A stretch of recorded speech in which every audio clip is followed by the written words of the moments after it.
बिस्मिल्लाहिर्रहमानिर्रहीम, अस्सलाम वालेकुम और हम वेलकम करते हैं आपको अपने चैनल में। तो आज हम आपके साथ शेयर करने वाले हैं अफ़गानी कबाब यानी अफ़गानी चपली कबाब। तो अफ़गानी चपली कबाब बहुत ही मज़ेदार और बहुत आसान तरीके से हम आपको इस वीडियो में बनाना सिखाएंगे, जिससे आपका टाइम बिल्कुल भी ज़ाया ना होगा। तो रमज़ान मुबारक की मज़ेदार और आसान सी रेसिपी बनाना स्टार्ट करते हैं। तो इसके लिए हमने बड़ा गोश्त बगैर हड्डी वाली लिया है। तो हमने गोश्त को अच्छे से वॉश करके इसका पानी खुश्क कर लिया है। तो अब हम इसको कीमे वाली मशीन में डालेंगे और इसका कीमा बना लेंगे। और साथ में हम 1 अदद प्याज इसमें डालेंगे और 1 अदद टमाटर इसमें डाला जाएगा, साथ में लहसुन, तो ग्रीन चिली और रेड चिली भी इसके साथ मिला लेंगे और आखिर में हरा धनिया। सारी चीज़ों को हम कीमे के साथ एक ही साथ में डालेंगे और हरा धनिया डालने के बाद इसमें हम खुश्क मसाले डालेंगे। खुश्क मसाले में जाएगा 2 चम्मच के बराबर खुश्क धनिया और साथ में जाएगा 1 चम्मच के बराबर गरम मसाला और इसके साथ ही इसमें जाएगा 2 चम्मच के बराबर ज़ीरा।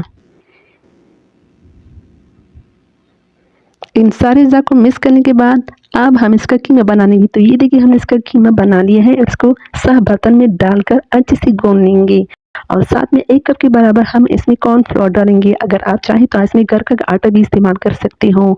अब हम इन सारे अज़ा को अच्छे से इसमें मिला लेंगे और अच्छे से इसको गूंद लेंगे। तो अच्छे से गूंद लेने के बाद हम इसको 15 मिनट तक रेस्ट देंगे। तो 15 मिनट रेस्ट देने के बाद हम इसकी कबाब बनाएंगे।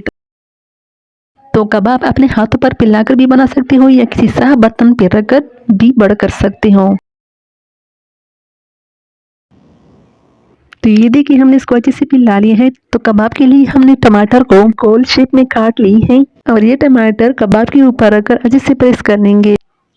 तो इस तरह एक एक करके हम इन सारे कबाबों को बनाते जाएंगे और इसके ऊपर टमाटर रखते जाएंगे। तो ऑयल को हमने अच्छे से गर्म कर लिया है। जब कबाब हम इसमें डालेंगे तो फ्लेम को मीडियम कर लेंगे और इस तरह हम आराम से इसको पकाते जाएंगे। तो ये देखिए हम एक एक करके इसको फ्राई कर लेंगे।